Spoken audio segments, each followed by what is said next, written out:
ఇకపై మీకు ఇష్టమైన ఫేవరెట్ సీరియల్స్ యొక్క ఫుల్ ఎపిసోడ్స్ యూట్యూబ్లో అందుబాటులో ఉండవు. కేవలం సన్నెక్స్లో మాత్రమే ఫ్రీగా చూడొచ్చు. బిర్యానీ చేయడంలో నేను స్పెషలిస్ట్ తెలుసా? అమ్మా, నేను ఈ ఇంట్లోకి వచ్చిన తర్వాత ఇదే మొదటి ఫంక్షన్ కదా, చాలా గ్రాండ్ గా చేద్దాం. మీరే అను మేడం ఎలాగైనా ఒప్పించాలమ్మా. అను మేడం నొప్పించే బాధ్యత మీదే. అయినా మీరు ఓనర్ అయితే అను మేడం నొప్పించేదేంటి?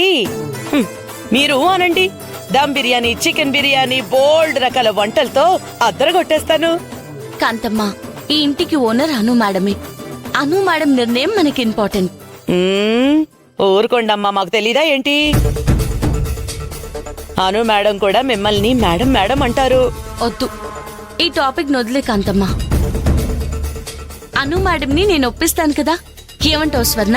నీకు బిర్యానీ చేసే మాస్టర్ కూడా ఇక్కడే ఉంది. అమ్మా, రేపే కదమ్మా బర్త్డే. బిర్యానీ చెయ్యాలంటే చాలా సామాన్ తీసుకోవాలి. సువర్ణమ్మ, పద, మనకి చాలా పనులున్నాయి, పదమ్మా. రారా.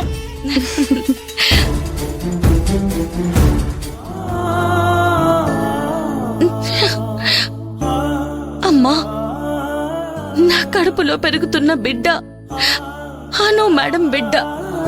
ఈ నిజాన్ని ఇప్పట్లో తనకు చెప్పలేకపోతున్నాను. కానీ ఒకటి మాత్రం నిజం, అను మేడంకి నేను పన్నంటి బిడ్డని కన్నిస్తానమ్మా. అను మేడం సంతోషమే నా సంతోషం.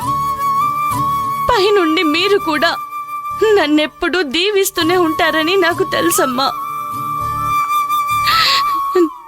నేను మీకు మాటిచ్చాను, అను మేడంని హ్యాపీగా ఉంచుతాను అని.